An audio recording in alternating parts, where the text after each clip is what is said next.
Jaya Radha Madhava Punya Vihari. Namo Om Vishnu Padaya Krishna Prasthaya Bhutle Srimate Bhaktivedanta Swami Iti Namine Namaste Saraswati Deve Gauravani Pracharine Nirvishesha Shunyavadi Pashyatya Deshatarine.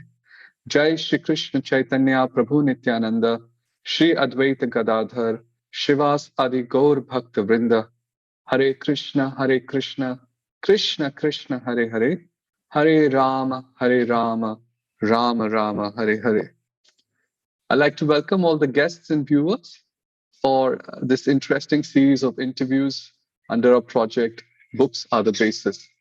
Today we have the good fortune to have with us a very senior disciple of Srila Prabhupada, who is also Srila Prabhupada's personal servant and the author of the Transcendental Diary, His Grace Harishori Prabhu. Harishori Prabhu, I welcome you to this talk and interview. Please accept my humble obeisances. Vancha kalpatarubhyascha kripa sindhubhyevacha patitanam pavnebhyo vaishnavabhyo namo namaha. Very grateful, Harishori Prabhu, for you to join us today. And Harishori Prabhu, your very first encounter with Srila Prabhupada's books, when was the first time that you actually came in touch with Srila Prabhupada's books? Somewhere around about May the 16th, 1971. I had just emigrated from England to Australia. And at that time, I was going through a lot of changes in my life. I was 20 years old.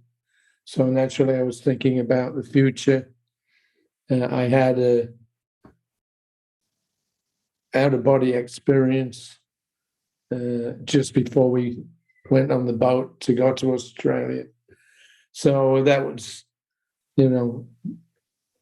buzzing around in my head. What is reality? What is, what did I experience there? Was it real? So that kind of thing.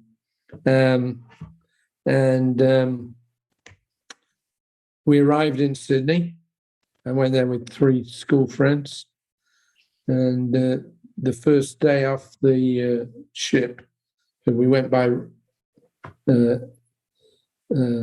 Indian Ocean across that way. It was about a month's trip. So the first day off the boat, we went for a look around, the city in Sydney. And that was where I met the devotees for the first time. I'd never seen them before or heard of them. I was immediately attracted. They were on a street corner, small party chanting, and then a few devotees had armfuls of Back to Godheads. So I purchased one, Back to Godhead, number 37, with the Rasa dance on the front page. And when we got back to the hostel that we were staying in for that week,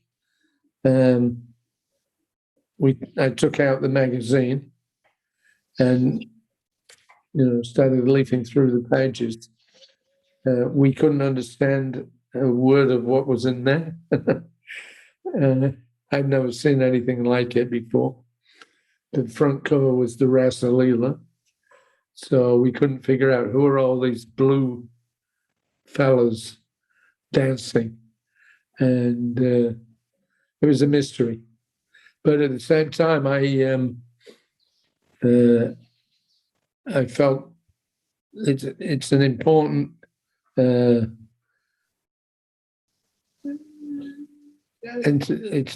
I felt it was very important to keep it, even though I didn't understand any of it. But I just thought that I'll keep this for the future. There was something. It's like the magazine itself was almost alive, So I put it in my suitcase. We went off up to the northwest of Australia, and we got jobs there. I was there for 6 months working in the mining camp, on the surface, not in the mine. And gradually, I was trying to figure out what reality is. So I was reading a lot of science fiction, and then little by little, whatever Prabhupada said in the magazine, it was starting to make more and more sense. So after 6 months, I got to a point where I just couldn't handle the material world anymore. And I told my friends I'm going back to Sydney to find these people that I got this magazine from. So I did that. So until then, all three of you were still together, the three friends who traveled together. You were all also in the same area as working in the mine. Do you during those 6 months, is there anything specific that left a strong impression from the Back to Godhead magazine on you, Prabhu?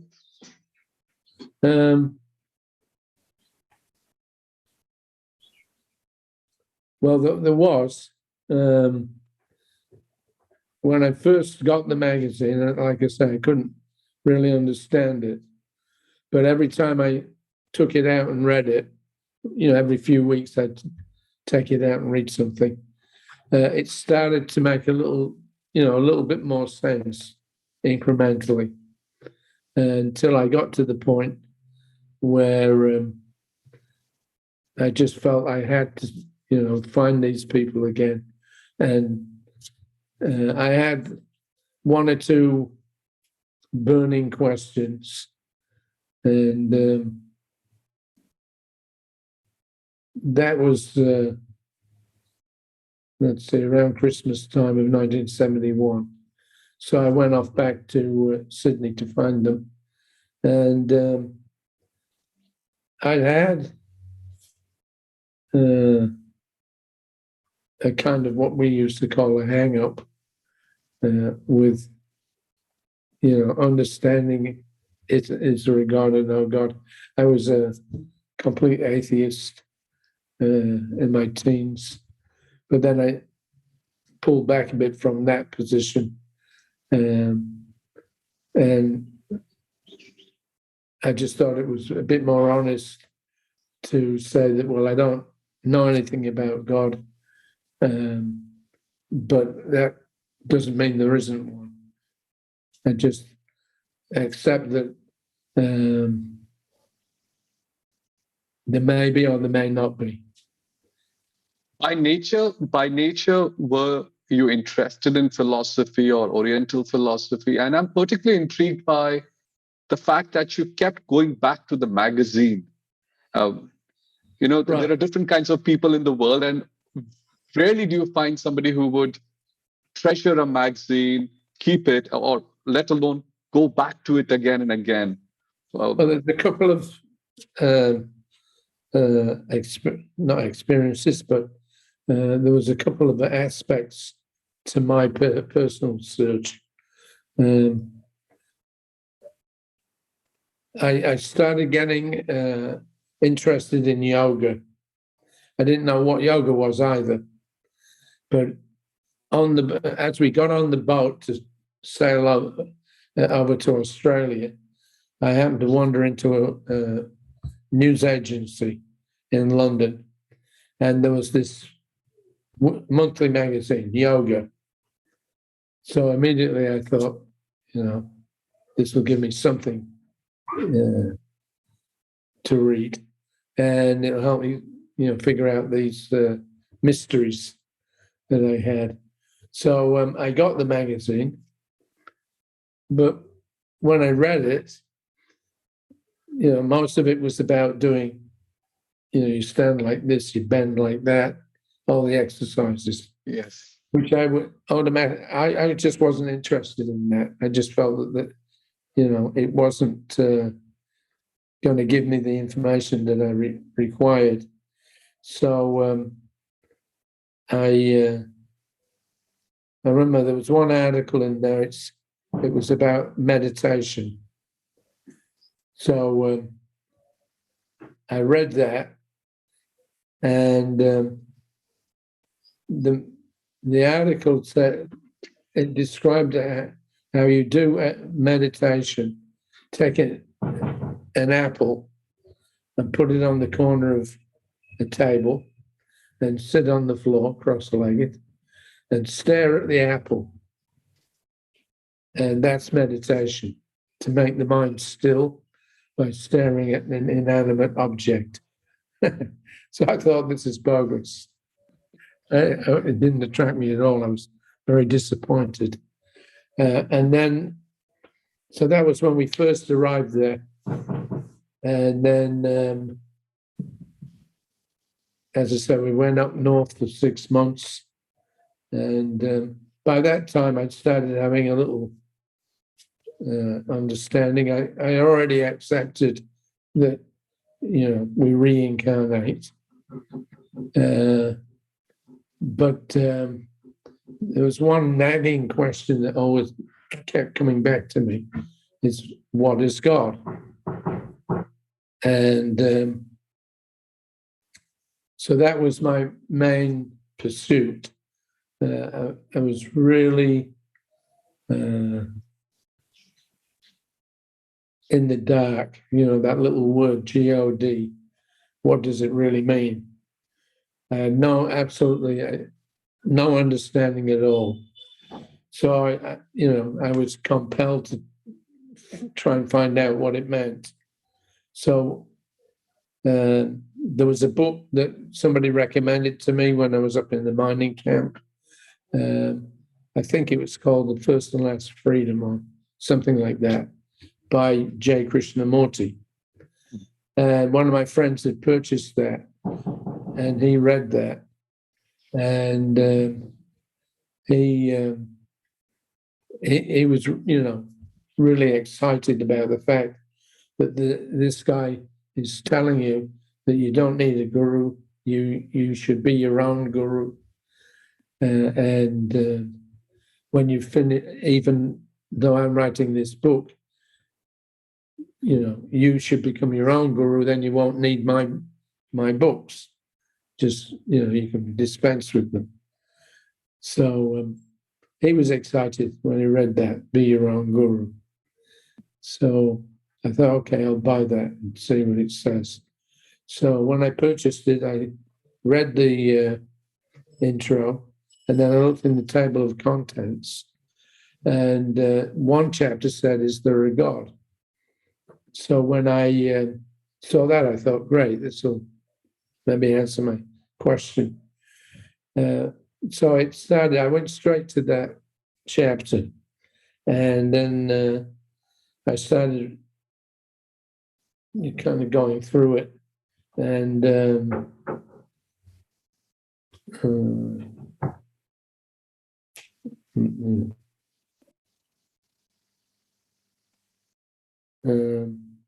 right, so the first paragraph, he said that people ask me when I tour around, is there a God or is there not a God? So he said, I tell people that if you think that there's a God, then there's a God. And if you don't think there's a God, then there's no God. And I immediately, I thought, this is just nonsense. And, I knew, God, it's objective. It's not subjective. It's not, there's either a God or there's no God. So I knew this guy was bogus. So I followed his advice and threw the book away. And then I got to Melbourne on my way to Sydney in my search for the devotees. I had a half day to kill before I got my train overnight to Sydney. And I walked around from the city town hall, and there were the devotees. So, I stood and watched for a few minutes whilst they were chanting. And then one of the devotees, whose name was Upananda. He had 2 or 3 different editions of the Back to Godhead. So I already had one, number 37. He had 38 and 39, maybe 40. So I bought the ones that I didn't have. And then I asked him, is there anything in here that tells you what God is? And somehow or another, although I've been reading, through the different articles for 6 months, it had still not occurred to me, what God was. So anyway, I asked this devotee, and immediately, to his credit, he'd actually read all the magazines that he was selling. So when I said, do you have anything that tells you what God is? He immediately went to a paragraph from Prabhupada's lecture. And Prabhupada gave a description of God. That God is omniscient, God is omnipresent, God is omnipotent, God is a person, and his name is Krishna. So I put my finger in the tomato spot and went off to sit by the riverbank, and I went straight to that paragraph and started to read it.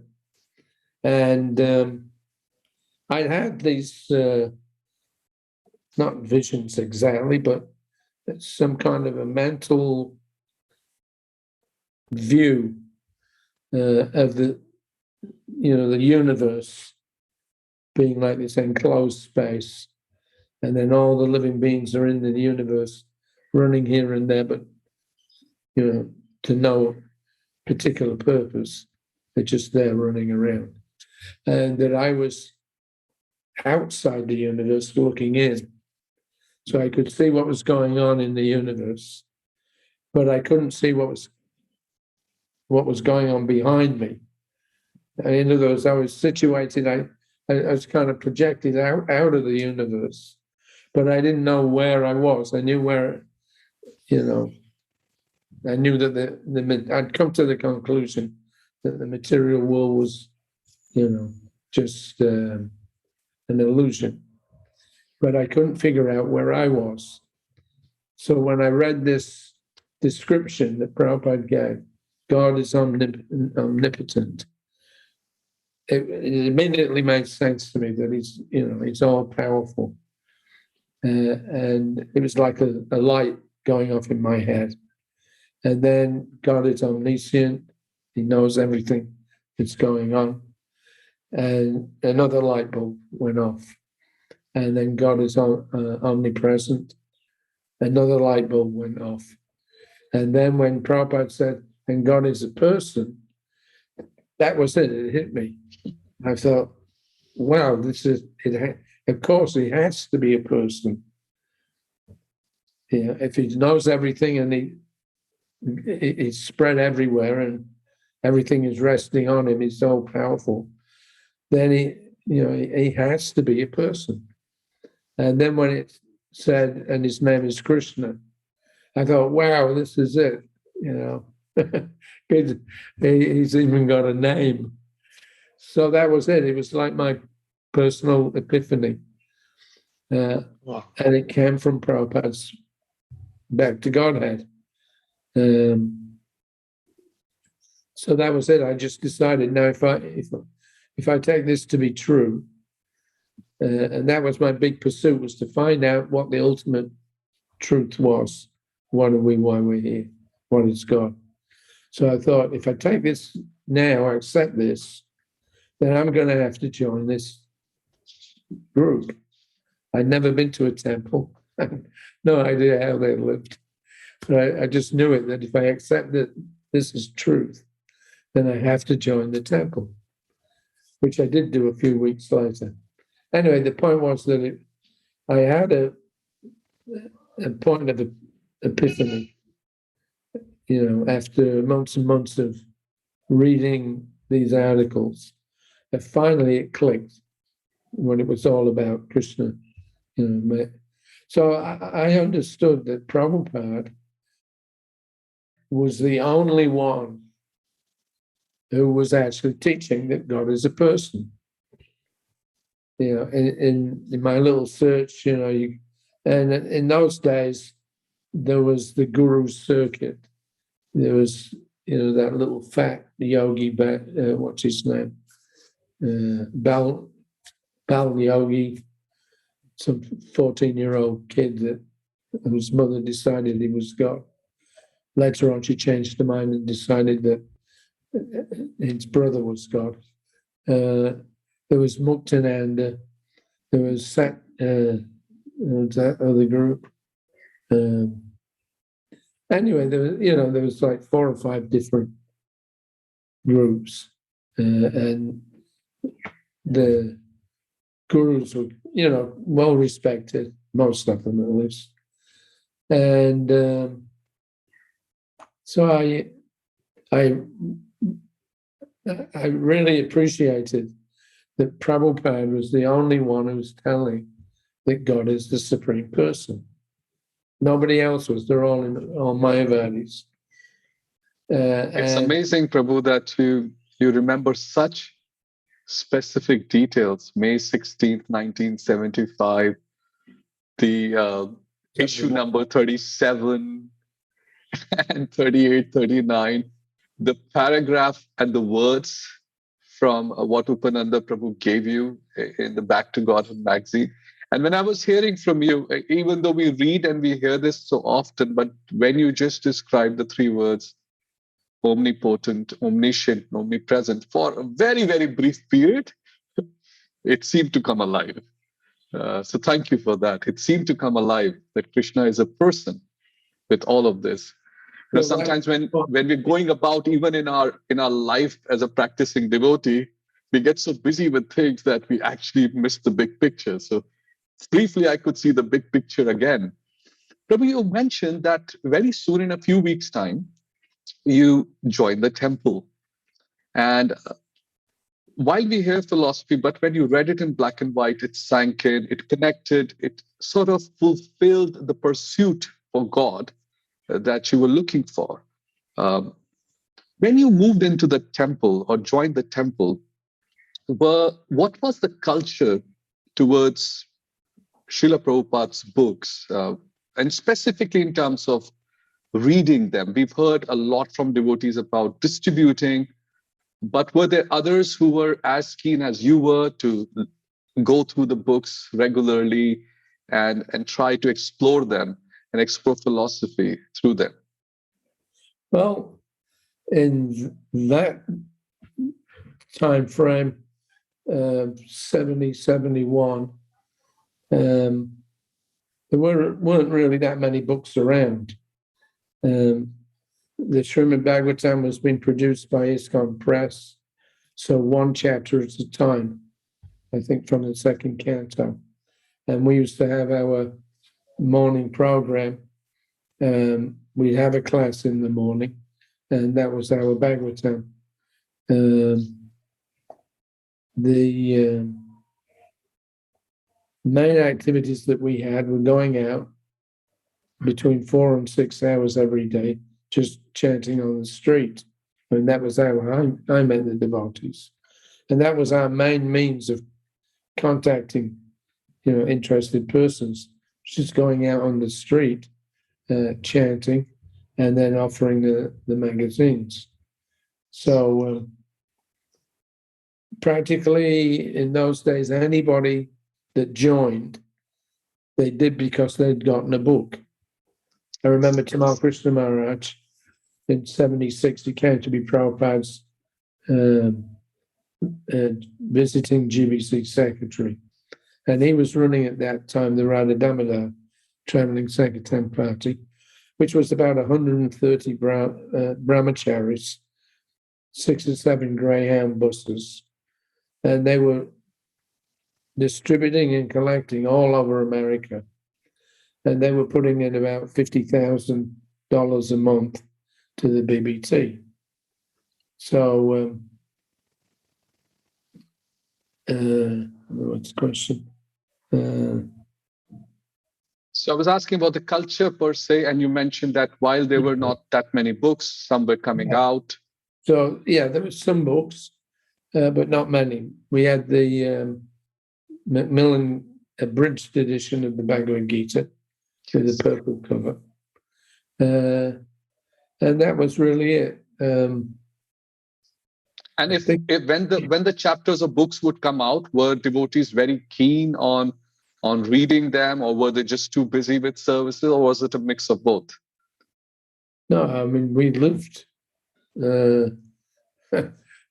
our whole life for what was being told in Prabhupada's books. Like I say, when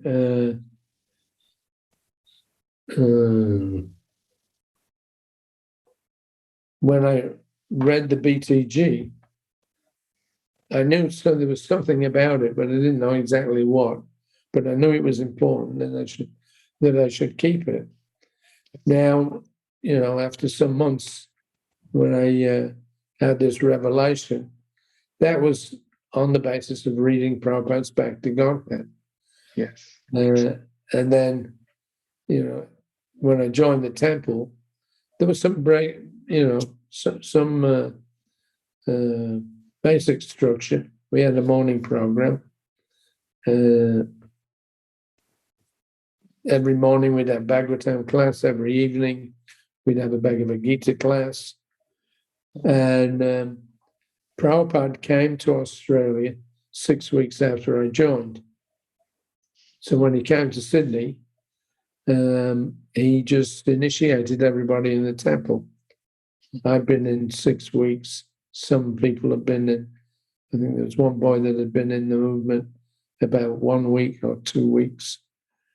But just to try to give everybody a boost, Prabhupada initiated all of us. But I remember he started to stress the importance of going to Mongolia, because not many of us did. So at least in Australia at that time, it was like the early days in America. Just a few of us, and we'd go out, we'd chant at all the, big musical events, or we'd go downtown. We had a lot of problems with the town hall, the wardens, traffic wardens. They come and book us all the time. So we had a lot of, we had a lot of fun. That was one thing. But the movement was just taking shape. So, the focus of our activities was whatever we were reading in Prabhupada's books, and then applying, in our preaching in the temple or on the street. But it was, ISKCON was not like it is now. Now we have, tens of millions of people practically. In those days, when I joined the temple in Sydney, we had about 10 or 12 devotees. And then there were 4 or 5 down in Melbourne. That was it. That was the whole yatra. So between 1971 and 1977, as gradually more people were joining, more devotees were coming in, you mentioned that morning Bhagavatam class and evening Bhagavad Gita discussions would happen. Would devotees also get together sometime in between or on other off-service hours and study together Srila Prabhupada's books, exchange notes in the Australian Yatra? I don't think so. Individually, we would do a lot of reading.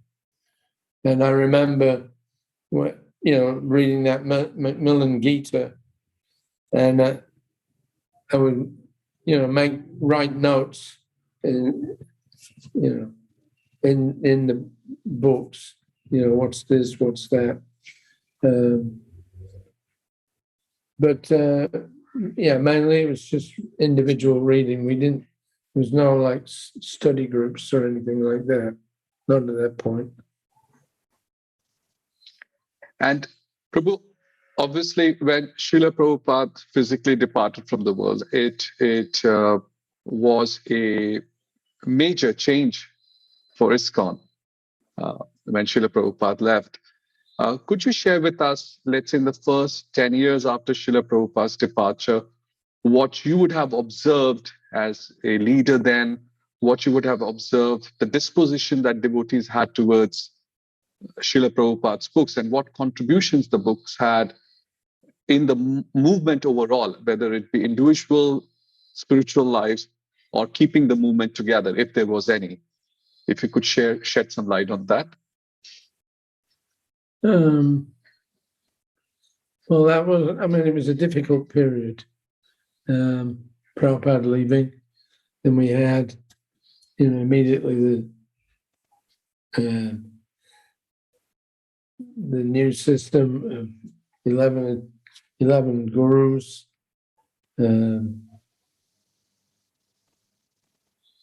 But Srila Prabhupada's books, that was what we lived for. Your whole life is fashioned by, it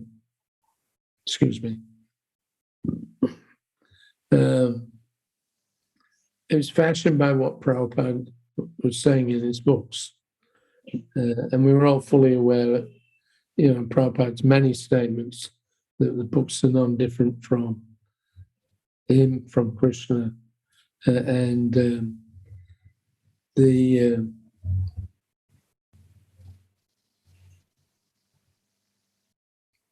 application of what we were reading, I think that took a long time, growing into.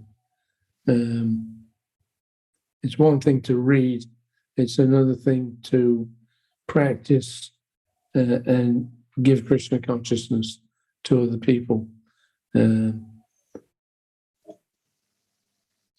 And for most of us, I think it's the second and the third step, which is very key, and we probably find very hard to step up to, which is application and then sharing. Prabhu, a lot of the devotees now in the movement are householders, and you are a householder as well. Could you share from your own personal life this whole aspect of application and then sharing? How did Srila Prabhupada's books help you in your family life or householder life? And because a lot of devotees now are working outside, they have a job to go to, time is pressing, and they're always asking this question: how do we take out the time, and what's in it for us if we were to really read? Will it help us in our family life? So some perspectives on that, Prabhu? The main thing was that because we were centered on Prabhupada's words, then we were able to improve our own lives and improve the others, the lives of other people. As long as we kept, strictly to what Prabhupada said. As soon as we saw some devotees, for whatever reasons, starting to, interpolate different things, then we started having problems. And we did, we did have difficulties because of people not strictly taking Prabhupada's example and words and applying them mostly. In Nectar of Devotion, I think it is, Prabhupada mentions there that although reading books is essential, of course, but without going on the Sankirtan party, you cannot assimilate the knowledge that's in these books. That was one thing that, always kind of stuck with in my brain, was that book reading is one thing, but assimilation is, it's the thing that carries you through. By, practice, book distribution, of course, had become huge until at least the late 70s. It was a powerful way of transforming people's lives. I remember when Prabhupada came in 72 and I got initiated, there was a lot of apprehension in one sense before Prabhupada arrived, not in as far as what he was teaching, but in his own being, his own character. What would he be like, or what is he like? You've just shaved your head, given away I gave all my possessions away. There was an apprehension as to whether Prabhupada would impress us as much in life as he did in his books. And at the same time, there was awe and reverence. And when we met Prabhupada, then I was happy to find that he was much more than what was in his books.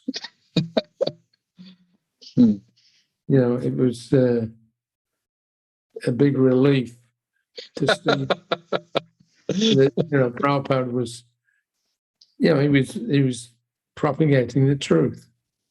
Absolutely, a sacrifice for a good purpose, in a sense. It's so nice to hear this from you, Prabhu, because it's bringing out real emotions that devotees go through when they're committing to the movement. They really want the truth and not just the show bottle spirituality that you otherwise come across. So it must be such a lovely moment to see that alive in Srila Prabhupada's persona. Prabhu, now it's going to be good 50 years very soon for you in the movement. Congratulations. Prabhu, from the 70s onwards, did your circumstances allow you to remain in touch with Srila Prabhupada's books on a regular basis, being able to read Bhagavatam, Chaitanya Charitamrita, and other books of Srila Prabhupada? Could you make that as part of your regular life? Oh yeah, that was our whole sadhana was based on that. The book distribution during Prabhupada's time, was phenomenal. He got depressed because of various, managerial considerations. It went off track a bit in the 80s. Now we're just starting to pick up again. But the knowledge that was in Prabhupada's books, it had to be, as I say, assimilated. Otherwise, you lose your enthusiasm. And I think an important part of that assimilation, as you previously mentioned, is application. And application, applying it through the various stages of one's life. When one just gets married, has children, and all of that. How did that work out for you, Prabhu, in terms of applying it in a householder life, and some challenges you may have faced, and how you could overcome them through the strength of Srila Prabhupada's books? Could you share some of that to inspire us? Well, of course, when I left Prabhupada's personal party, he sent me back to Australia as the new GBC. He left the planet maybe 6 or 8 months after that. So I was a brand new GBC when I first came in. At the time of Prabhupada's leaving us. So it was a very big responsibility. I had the South Seas, New Zealand, Australia, and Indonesia. And we did our best to maintain the momentum that we had. We opened up some new centers in Indonesia. We started the BBT there. There's one devotee, Goromandala Bhumi. He's an Australian devotee, but he knew Indonesian. So he went there. We set up a BBT for Indonesia. We started the Australian BBT. At that time, early on, we had to buy our books from Los Angeles. And, it was an awkward process. Putting in your order, you had to wait 6 weeks for it to come from America. Literally from the other side of the world. Yes. And we weren't always able to get the books that we wanted for distribution. So I started the Australian BBT and the Indonesian BBT. At the same time, I had taken sannyas in 1980. I was a new GBC, and then I took sannyas. That proved to be a step too far. Within 4 or 5 years, I had to give that up. And I was personally feeling a little bit adrift for 2 or 3 years till I got my ashram sorted out.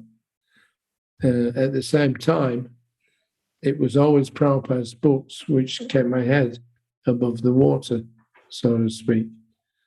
And as long as I understood, as long as I read Prabhupada's books regularly, then things will work out okay, which they have done so far.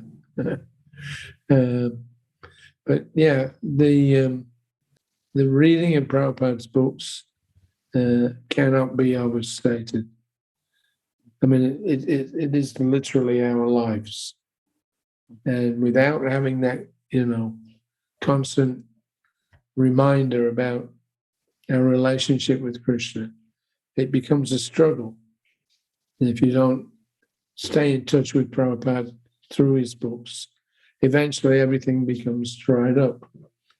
And I think that's what happened to a lot of devotees. Their interest waned, along with it,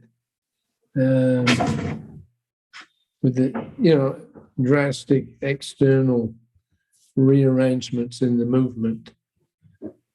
So it was a difficult time, but we got through it because we,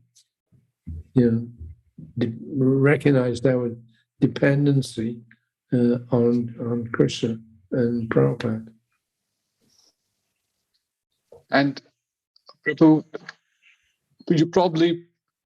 you already said you can't overstate this, but I wanted to ask you, what would you say to ISKCON managers who are almost always too busy because of services to be able to take out the time to read Srila Prabhupada's books? What has your observation been? I mean, of course, it's difficult to say one way or the other specifically, but in general, if managers are not able to take out time to read Prabhupada's books, how does it turn out? Well, not generally very good. If you don't keep up your reading as a habit, then what you know becomes like a sentiment. You need specific focus to really penetrate what Prabhupada says in his books. And if you don't do that, you may, for some time, be enthusiastic and do some service. But without the books being in the background, the support, for the movement, for us individually, without that, it just gradually your realization gets fuzzy, and you may last for some time, but then you'll be overwhelmed by the material energy. It's very important to keep that spiritual enthusiasm going.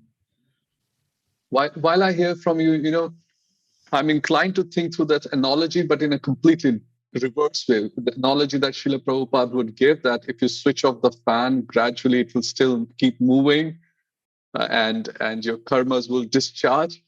But while you were speaking, I was thinking that it's probably the other way around. If we're not in touch with Srila Prabhupada's instructions regularly, and if that electricity is not flowing in, the whole fan, which is going at a very fast speed on Sankirtan and service and everything else, would probably also slowly come to a stop. Like you said, fizzle out, come to a halt. People, what do you recommend to devotees? As in, like I said, life is getting more and more busy, and there's so much to pack in to a daily routine, especially if you're a householder, you're working. That's householders. Even those devotees who are full-time, they seem to be having too many responsibilities. But could you speak to the householders for a minute or so and just give them some tips? Tell us what to do if we feel overwhelmed when we look at our bookshelf with all the books of Srila Prabhupada there, yet to open the plastic wrapping. The whole movement rests on Prabhupada's books. If we don't keep contact with that, we don't keep contact with Prabhupada. If you're not in contact with Prabhupada, you fall into contact with the material energy. So it's a science. And Prabhupada always, I just read a quote yesterday, actually, where Prabhupada was saying that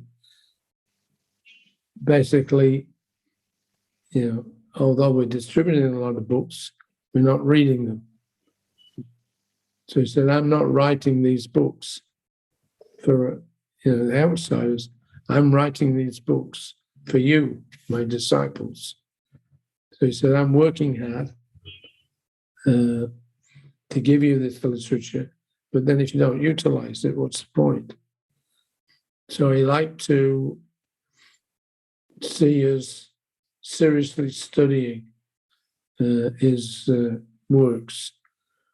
Which would you remember any anecdotes of your personal experience, what you observed, and how hard Srila Prabhupada worked for his books? Could you share something from that?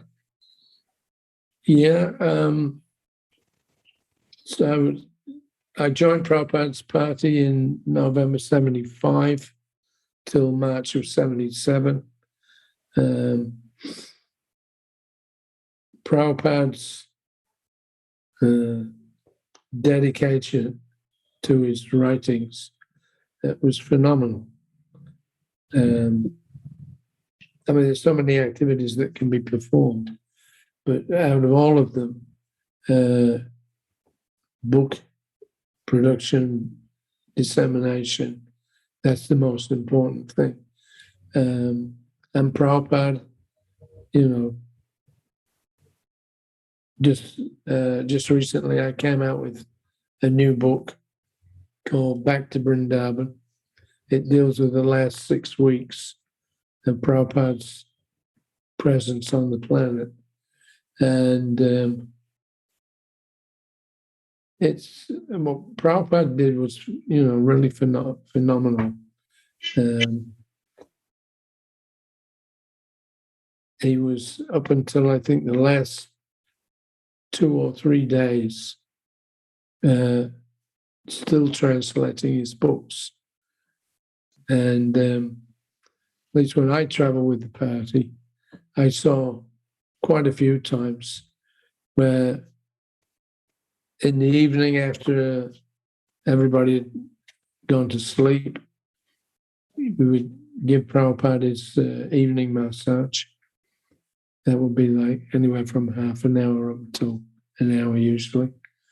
And then, 12 o'clock, he would be up go in the sitting room and start, continue with his translation work. There's one time when we were in Vrindavan, and I guess about 11 o'clock at night, I heard the bell ring, so I went into Prabhupada's room, and he said, "Listen, there's something disturbing, some noises there. Just find it and stop it." So I sat there, I was trying to tune into whatever it was that Prabhupada was hearing, and I couldn't hear anything. So Prabhupada was sitting watching me, and I had a puzzled look on my face. And he said, "No," he said, "listen." So I tried tuning in again. Then I heard this faint, very faint hum. And it seemed to be coming from somewhere, above us somewhere. So when I heard that, Prabhupada was looking at me, he said, he said, "Now go and find it and stop it." So I went out of Prabhupada's room. I headed towards the temple and faded. So I went back the other way and went up towards the guest house. And then it became more distinct. So I climbed up the 4 floors of the guest house. And by the time I got to the top floor, I figured out what the noise was. So I knocked on one of the doors. Vishal Prabhu, who many people know, distributed Prabhupada's books for many years. He was staying in this room, and when I banged on the door, he was a bit agitated because I woke him up.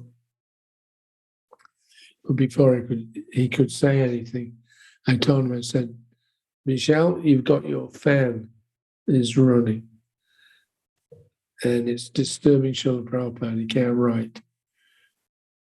So then immediately he shut it off. I went back down. I came into Prabhupada's room. He was working away. I just went and took rest. And, Vishal had this ceiling fan running. It was 4 stories up. And yet somehow or another, it was disturbing Prabhupada. So that's kind of like the concentration that he put into writing his books. Another time in Fiji, we just arrived, and in the next morning, I went into Prabhupada's room, and he hadn't done any writing at all. And he told me, he said, "There's some dogs that are yowling outside." Because Fiji in those days was, very kind of pristine. They didn't even have a television station or anything. So I expected this would be, very ideal for Prabhupada. You can sit quietly and work on his books. But he wasn't able to because the dogs were yowling. So, the focus that Prabhupada had. And anyway, about book writing, I mean, although he created ISKCON and he created so many facets of the movement, the one thing that he could do that we couldn't do was translate the Bhagavatam and comment on it. So that was Prabhupada's main service, his personal service. All the other stuff he set up for us, but his main service for himself was translating, commentating on his books. So immense intensity went in the Bhaktivedanta purports, like you just gave two anecdotes, and we still draw benefit from them for what Srila Prabhupada put in terms of his intensity, and we're very grateful. Srila Prabhupada, as mentioned often that Lord Krishna personally was speaking through him in his purports. Prabhu, I want to ask you one last question. Yeah.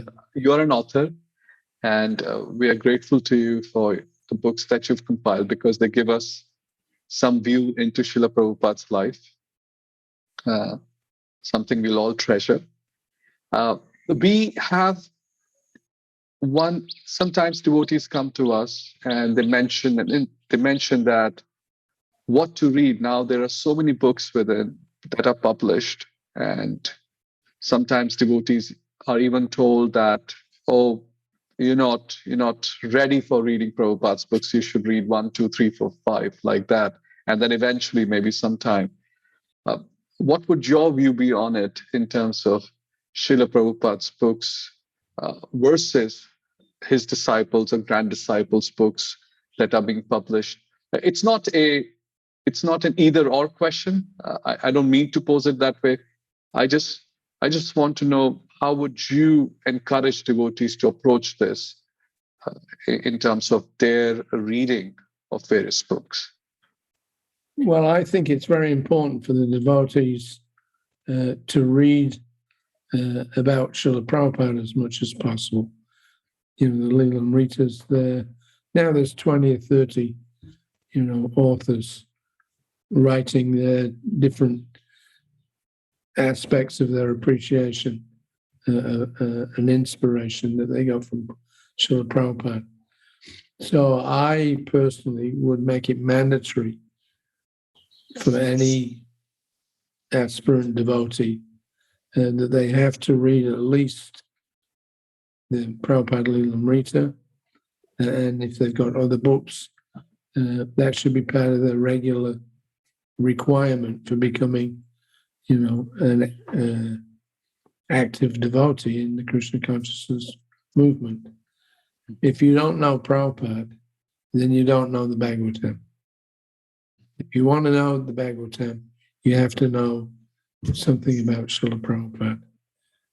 So in my transcendental diary, what I've tried to do there is to give the reader the sense of what it was like to be with somebody, who's fully Krishna conscious. That's this series, seminar series that I've been presenting over the last few years. Srila Prabhupada, the Living Bhagavatam. So, as Prabhupada said, there's the book Bhagavat, there's the person Bhagavat. So we have to know both. Again, it gets down to that theoretical knowledge juxtaposed with practice. So the more we see or understand how Prabhupada was applying himself in different situations, then the more profit that we have in terms of, that's a good reference points to know how Prabhupada dealt with certain, either good things or bad things. There's a lot of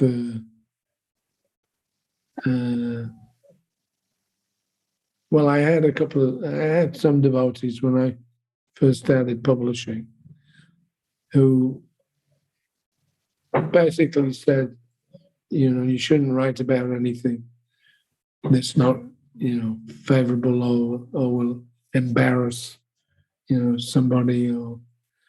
But I always explained that you have to put, the whole thing in, whether it's apparently good or bad, because the point is that we want to know how Prabhupada dealt with, these issues. We still have the same issues today that we had then. And by referencing back to Srila Prabhupada, you get an immediate, hopefully you get an immediate understanding of how to deal with any particular aspect of your yours or other people's preaching. It's an attempt to bring Prabhupada as a person, into the reality of, your own spiritual practices. It's just very important to have that reference points from Prabhupada. Definitely, Prabhu. It seems most important, the way you put it, the book Bhagavad and the person Bhagavad. In one way, they complement each other, but in some way, it seems that they would be incomplete without each other, at least from a practicing devotee's point of view, for us to grasp Krishna consciousness from reading, assimilation, application, and then passing it on. Prabhu, it was lovely to hear from you today on this important topic of Srila Prabhupada's books and how from 1971 you have carried Srila Prabhupada's books in your heart. They have helped you through your journey of life. And I'm sure hearing from you, taking inspiration from you, it will help some of us through our journey of life, a step closer to Krishna. Very grateful on behalf of the Ministry of Education for your time. And I hope that in the future, we'll once again at another occasion get an opportunity to hear more from you on the topic of Srila Prabhupada's books and the seminar that you just mentioned about the living Bhagavata. Thank you, Harishwari Prabhu. Thank you. All glories to Srila Prabhupada and Srila Prabhupada's transcendental books. Sorry I haven't been as fluent as I normally am. Anyway, I'm glad that you've got some. There is fluency and there are heartfelt messages. And those heartfelt messages, they leave a deeper impact as they have today. We're very grateful for that. Thank you. Hare Krishna. Hare Krishna, Hare Krishna, Krishna Krishna, Hare Hare, Hare Rama, Hare Rama, Rama Rama, Hare Hare.